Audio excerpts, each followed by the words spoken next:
जय श्रीराम. आज श्रीरामचरितमानस भाग 143.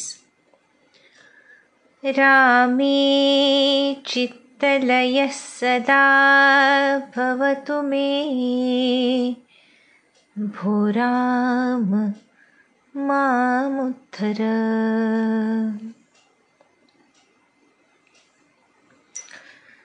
जीवाचं चित्तलय प्रभूचरणी जेव्हा होतो, प्रभूंच्या कृपेनं, हनुमंतांच्या कृपेनं, त्यावेळी त्याचं सर्व कर्मबंधनं नाहीसं होतं. त्या जीवाला ते कर्मबंधन नाहीसं झालेलं सद्गुरू कृपेनं त्यावेळी समजतं. आणि जसं ते कर्मबंधन सुटतं तसा तो मुक्त होतो. याची देही याची डोळा, कोणतंही कर्म त्याला त्यानंतर बांधू शकत नाही, बाधू शकत नाही. कारण त्याच्या प्रत्येक कर्माचं अधिष्ठान भगवंत असल्यामुळे त्या प्रत्येक तदनंतरच्या कर्माची जबाबदारी भगवंतावर जाते. आणि केवळ भगवंतांच्या सद्गुरूंच्या आज्ञेत राहूनच प्रत्येक कर्म केल्यामुळे तो कर्मचक्रातून मुक्त होतो, म्हणजेच जन्ममृत्यूच्या चक्रातून मुक्त होतो. यालाच देहात असताना मोक्षसुख अनुभवणं असं म्हणतात संत. यालाच अखंड आनंद प्राप्ती आणि कायमची दुःख निवृत्ती म्हणतात. हे होण्यासाठी आम्ही कर्मबंधनात अडकलेलो आहोत आणि आम्ही आमचं कर्मबंधन विविध विचार आणि कृतींनी वाढवतो आहोत, याचं भान साधकाला येणं आवश्यक आहे असं संत सांगतात. आमच्या प्रत्येक कर्माचा हिशोब चुकता करावाच लागतो, जोवर आम्ही पूर्ण शरणागत होऊन सद्गुरूंना समर्पित होत नाही. कारण या कर्मबंधनामुळेच विविध प्रकारच्या वृत्तींचाही जन्म होतो, संस्कारांचाही जन्म होतो.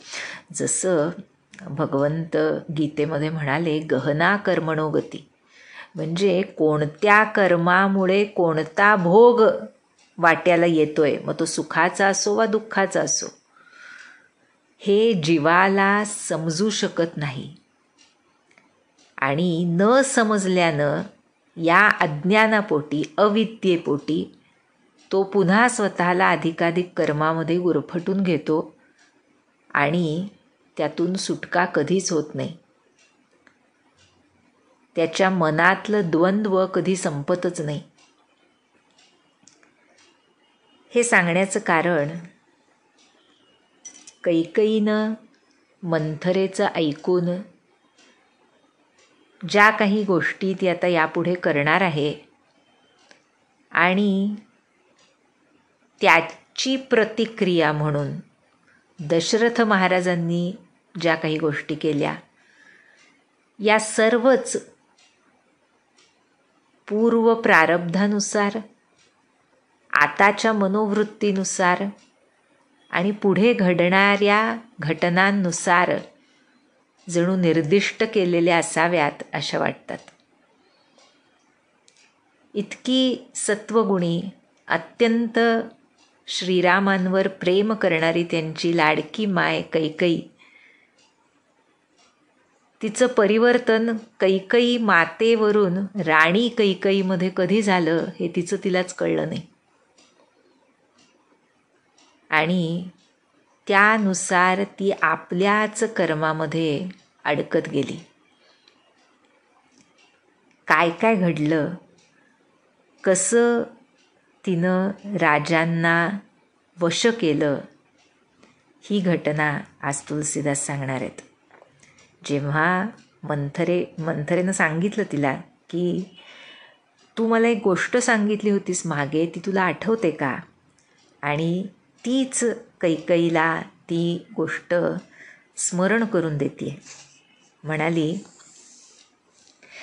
दुई बरदान भूपसन थाती, मागहु आजु जुडाबहु छाती, सुतहि राजु रामहि बनबासु, देहु लेहु सब सवती हुलासु, भूपति राम सपथ जब करई, तब मागे हो जेहि बचनु न टरई, होई अकाजु आजु निसी बीते, बचनु मोर प्रिय माने हो जीते, बड़कु घातु करी पातकिनी, कहेसी कोप गृह जाहु, काजु संवारे हु सजग सबु, सहसा जनिपती आहू. मंथरा सांगतीये की तू राजांच्या जवळ 2 वर अमानत रूपामध्ये ठेवलेलेस. उधार आहेत राजांवर तुला दिलेले 2 वर. आज ते तू राजांकडून मागून घे.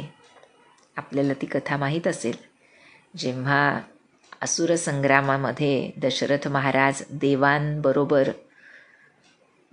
देवांच्या बाजूनं युद्ध करत होते, ज्या वेळेला ते थकले, त्यावेळेला त्या युद्धभूमीवरून राणी कैकईनं तो रथ स्वतः हाकत बाजूला घेतलेला असतो, शांत जागी घेतलेला असतो, जिथे दशरथ महाराजांना विश्रांती मिळेल आणि त्यांना काही इजा पोहोचणार नाही. अशा रीतीनं दशरथ महाराजांचं संरक्षण राणी कैकईनं केलेलं असतं. आणि तिच्या ह्या शौर्याला, अत्यंत शौर्यवान होती राणी कैकई. म्हणजे काही ग्रंथांमधून उल्लेख आहे की हे श्रीराम लक्ष्मण भरत शत्रुघ्न लहान असताना आणि मोठे होई तोवर, गुरुगृही जाण्याच्या अगोदरही आणि आल्यानंतरही अनेक वेळा राणी कैकई सैनिक वेश परिधान करून आपल्या लेकरांना युद्ध प्रशिक्षण द्यायची, असा उल्लेख आहे. आणि नेहमीच रामांवर अत्यंत प्रसन्न असायची, कारण जसं ती सांगायची तदनुसार त्याचं आचरण लवकर ते आत्मसात करून प्रभू श्रीराम करायचे. अशी ही शौर्यवान धैर्यवान राणी. अशा रीतीनं राजा दशरथांना वाचवल्यामुळे तिनं राजांनी तिला वर दिलेला असतो.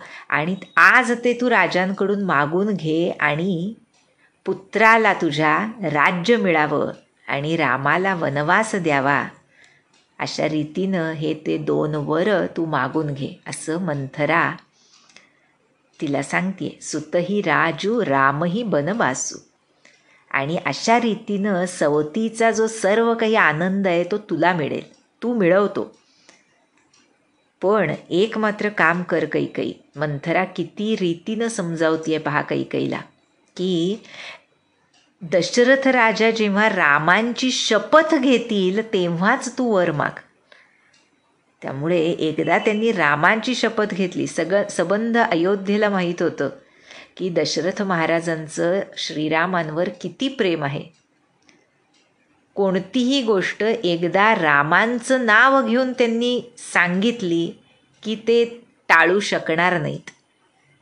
अशा रीतीनं ते वचन टाळू शकणार नाहीत, म्हणून जेव्हा ते रामाची शपथ घेतील तेव्हाच तू वर माग, असं मंथरा सांगते. आणि आजची रात्र तशीच गेली तर मात्र काम बिघडून जाईल. दुसऱ्या दिवशी राज्याभिषेक असतो, त्यामुळे ती सांगते आज रात्रीच हे काम झालं पाहिजे. आणि अशा रीतीनं ह्या पातकीनी म्हटलंय, कुघातू पापी मंथरेनं असा हा सापळा रचला आणि सांगितलं, कोपगृह जाहू, कोपभवनामध्ये जा. राजमहालामध्ये असा एक वेगळा भाग असतो ज्याला कोपभवन असं म्हणतात.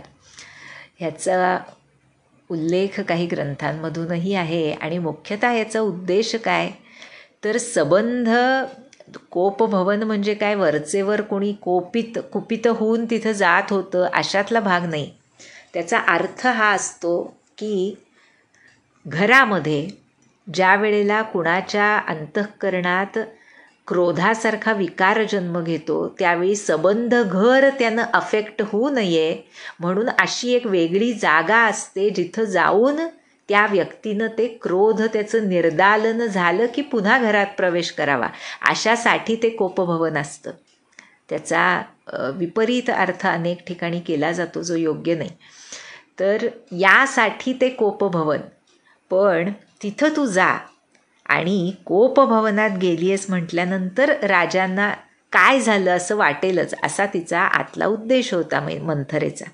आणि सर्व काम सावधगिरीने कर. आणि पुढं सांगतेय की स्वतःच्या पतीवर लगेच विश्वास ठेवू नकोस बरं का. अशा रीतीनं विविध प्रकारांनी पूर्ण ज्याला आपण म्हणतो ना की छोट्या छोट्या बारकाव्यांनिशी मंथरेनं ही पापांची खाण अशी एक जी षड्यंत्र जे तिनं रचलेलं होतं ते तिला समजावून सांगितलं कैकेयीला. आणि मग पहा कसं की माझ्या हितासाठी हे सर्व सांगते याच्यावर पूर्ण विश्वास बसलाय आता कैकेयी मातेचा. त्यामुळे म्हणतीये कुबरी ही रानी प्राण प्रिय जानी बार बार बडी बुद्धि बखानी तोही समहितन मोर संसारा बहे जात कही भैसिय धारा जौ विधि पूरब मनोरथु काली करऊँ तो ही चख पूतरी आली बहुविधि चेरी ही आदरु देई कोप भवन गवनी कैकेयी विपति बीजु बरसारी तुचेरी भुई भई कुमति कैकेयी केरी पाई कपट जलु अंकुर जामा बरदो उदल दुख फल परिणामा कोप समाजु साजी सबु सोई राजु करत निज कुमति बिगोई राउर नगर कोलाहलु होई यह कुचाली कछु जानन कोई. त्या कुबड्या दासीला मंथरेला प्राणाहून प्रिय समजली राणी कैकेयी आणि वरचेवर तिच्या बुद्धीची वाखाणणी करू लागली आहे. पहा की तुझ्यामुळे मी वाचतीये, तू नसतीस तर माझं काय झालं असतं असा भाव कैकेयीच्या मनामध्ये निर्माण झालाय. म्हणते तुझ्यासारखी हितकारी कुणी नाही, मी वाहवत चालले होते, तू मला आधार दिलास. पहा बरं. आणि मग पुढे म्हणते की जर विधात्यानं तू सांगितल्याप्रमाणे माझं मनोरथ पूर्ण केलं उद्या तर हे सखी मी तुला डोळ्यांच्या बाहुलीप्रमाणे अत्यंत आवडती मानेन. अशा रीतीनं त्या मंथरेला आदर सन्मान करतच कैकेयी कोपभवनामध्ये गेली. तुलसीदास वर्णन करतायत बी कशाचं आहे तर विपत्तीचंच बी आहे, संकटाचंच बी आहे. ती दासी त्या बीवर जणू वर्षा ऋतूप्रमाणे मंथरा. आणि कैकेयीची कुबुद्धी ही मशागत केलेली जमीन आहे. काय वर्णन केलंय पहा तुलसीदासांनी.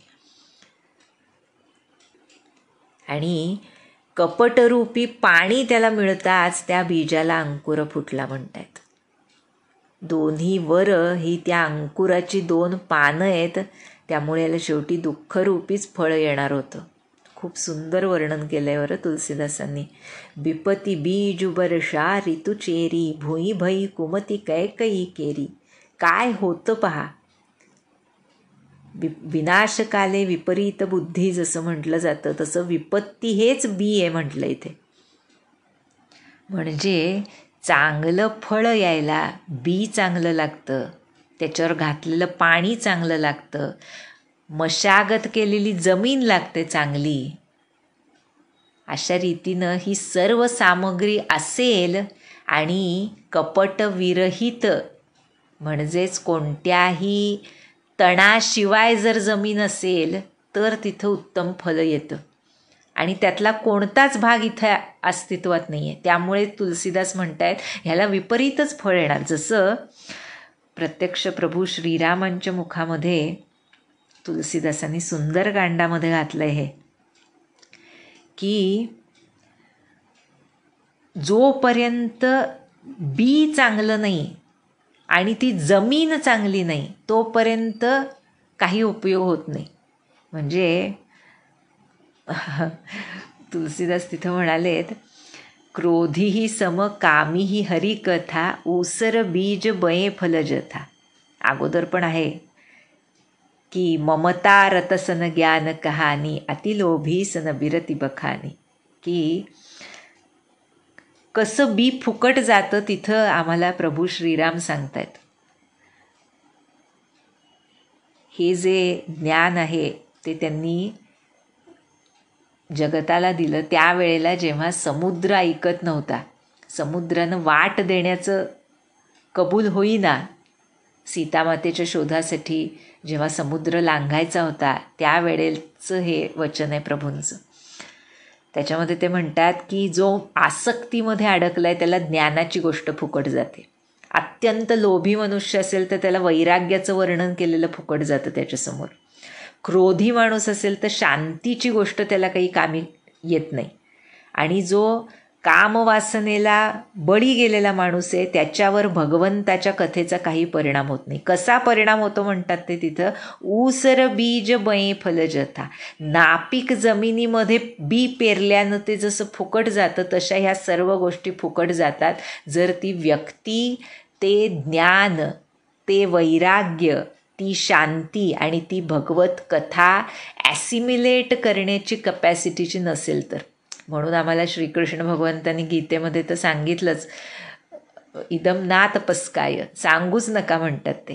अशा लोकांसमोर सांगणं पाप आहे असं श्रीकृष्ण म्हणाले. आणि आमचे महाराज म्हणतात हा धोका पत्करून संत जगाला सांगत असतात, त्याचा फायदा आपण करून घ्यावा. अशी गंमत आहे. असो, तर आता ही कैकेयी कोपवेश धारण करून कोपभवनात जाऊन झोपली आहे. आणि तुलसीदास म्हणतात खरं ती राज्य करत होती, म्हणजे राजांचं तिच्यावर अत्यंत प्रेम होतं, रामांचं अत्यंत प्रेम होतं. सबंध प्रजाजनांवर तिचा एक प्रकारचा दरारा होता. अत्यंत उत्तम अशी प्रजापालक राणी होती राणी कैकेयी. पण एक गोष्ट चुकली आणि सगळंच चुकत गेलं.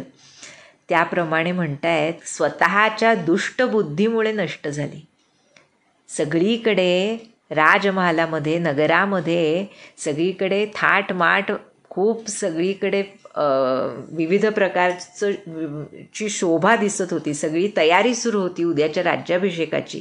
आणि त्यामुळे ही दुष्ट चाल कुणाला समजली नाही. किती आनंदाचं वातावरण होतं तिथे, त्याचं वर्णन करतात तुलसीदास.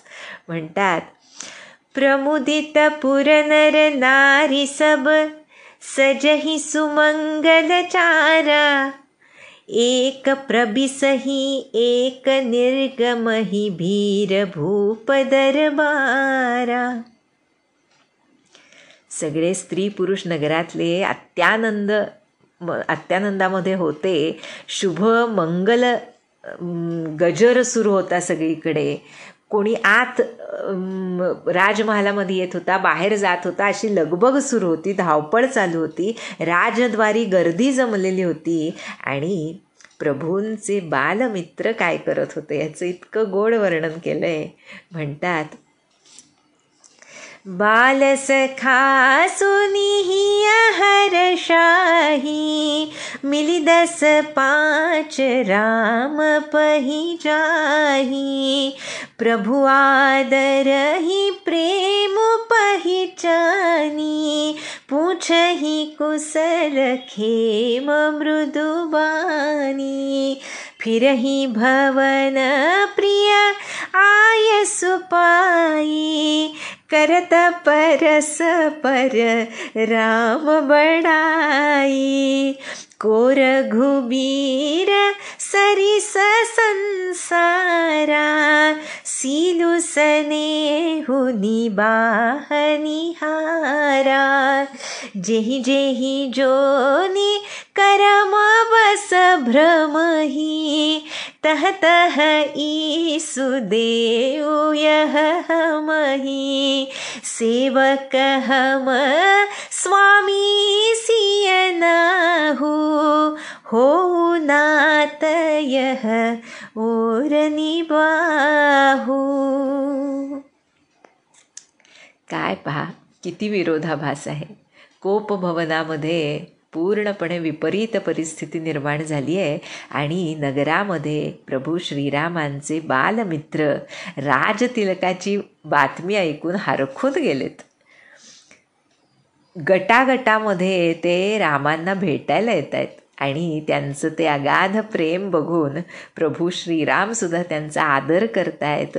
अत्यंत कोमल वाणीनं त्यांचं कुशल विचारतायत आणि पुन्हा आपला लाडका मित्र श्रीराम यांची आज्ञा घेऊन एकमेकांना त्यांची थोरवी सांगतच ते घरी जात आहेत आणि म्हणतायत, जगात रघुनाथांसारखा इतका सुशील आणि प्रेम करणारा आहे कोण दुसरा.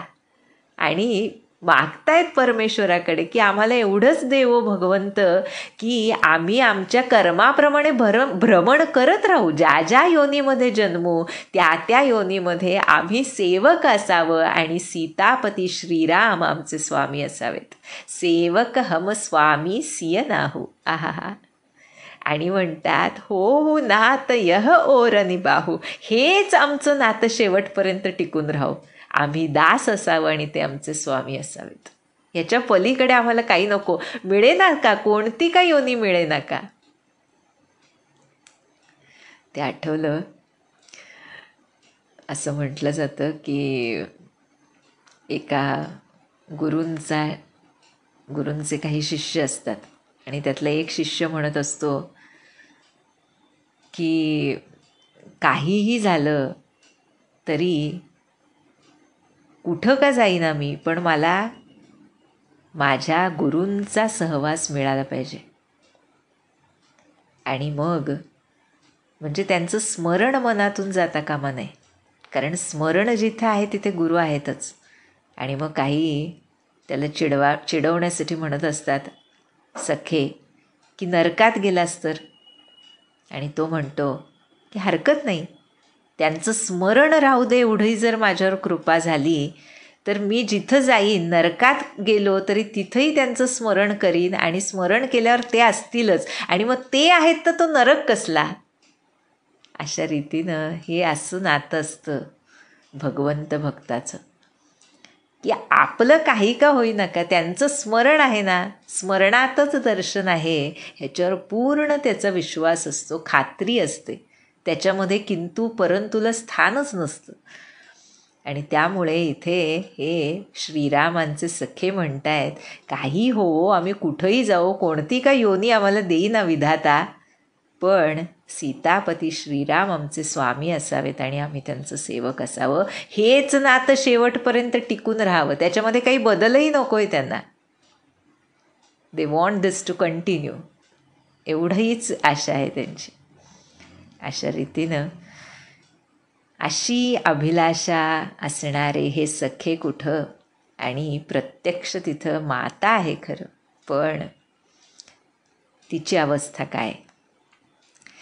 अस अभिलाषु नगर सब काहू, कैकय सुता हृदय अति दाहू, कोन कुसंगति पाई न साई, रही न नीच मते चतुराई, सांझ समय सानंद नृपो गयवो कैकई गेह गवनु निठुरता निकटकीय जनु धरी देह स्नेह.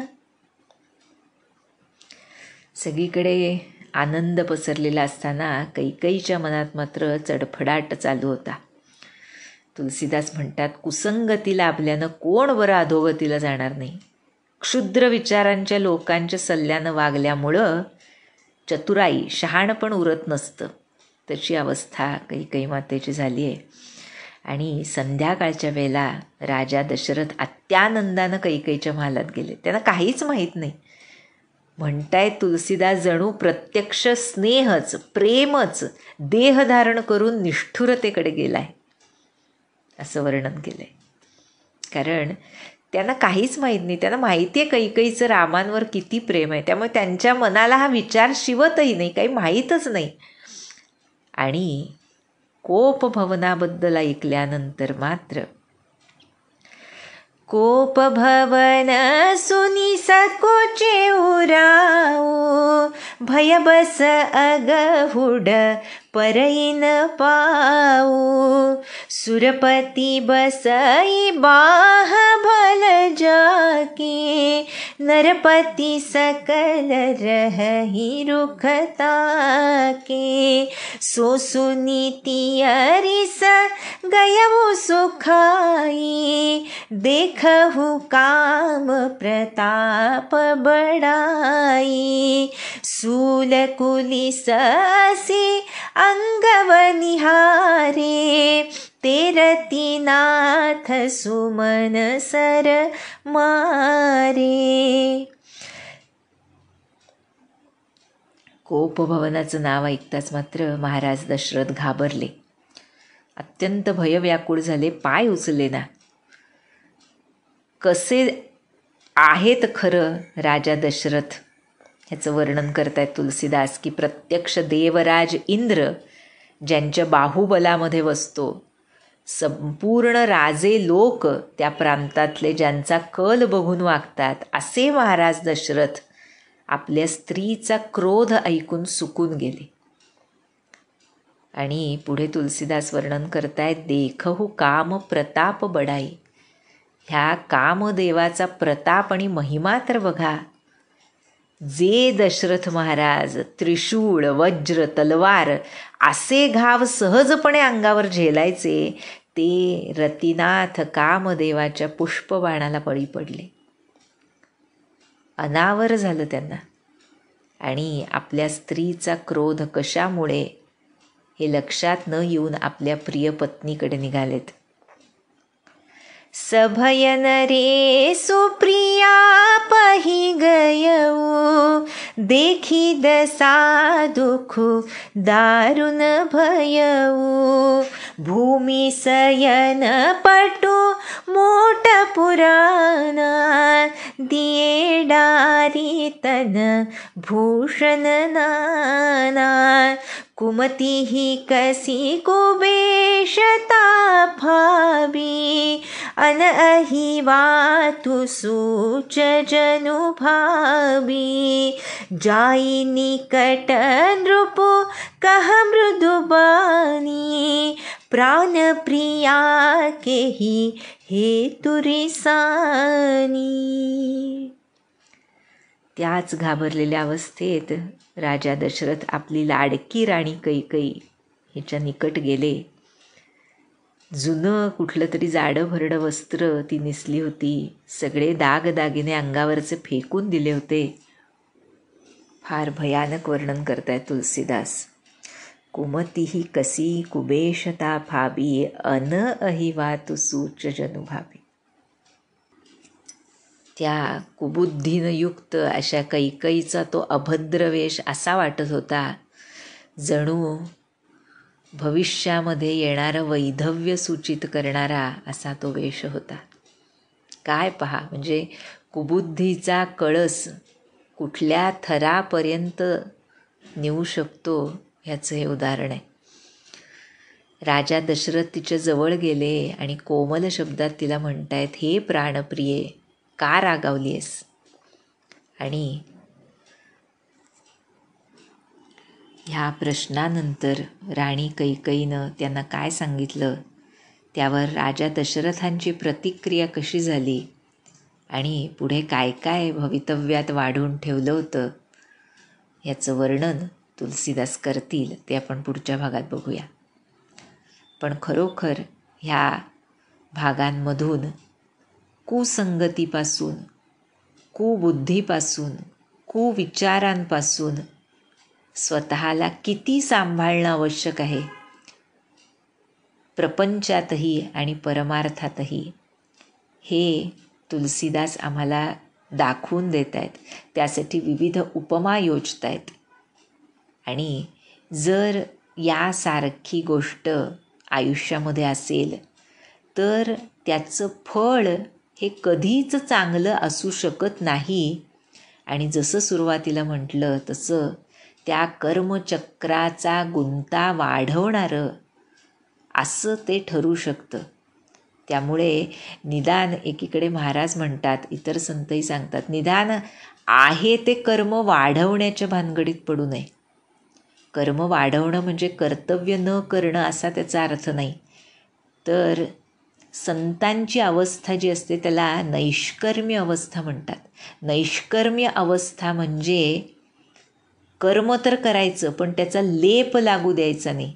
आणि हे तेव्हाच साधेल ज्या वेळेला मुखामध्ये अखंड नाम असेल, म्हणजेच भगवंताचं स्मरण असेल, सद्गुरूंचं स्मरण असेल, आणि मी केवळ त्यांच्या हातातली बाहुली आहे आणि ह्याचा मला आनंद आहे की ते नाचवतील तशी मी नाचणार, ते करवतील ते मी करणार, त्यांनी जे सांगितले तेच मी पाळणार. याबद्दल जर हट्टी वृत्ती असेल तर ती हट्टी वृत्ती प्रपंच आणि परमार्थ दोन्हीकडे आम्हाला सहाय्यभूत ठरते. तशी ती त्यांच्या कृपेनं ठरो, हीच त्यांच्या चरणी प्रार्थना करूया. जानकी जीवन स्मरण. जय जय राम.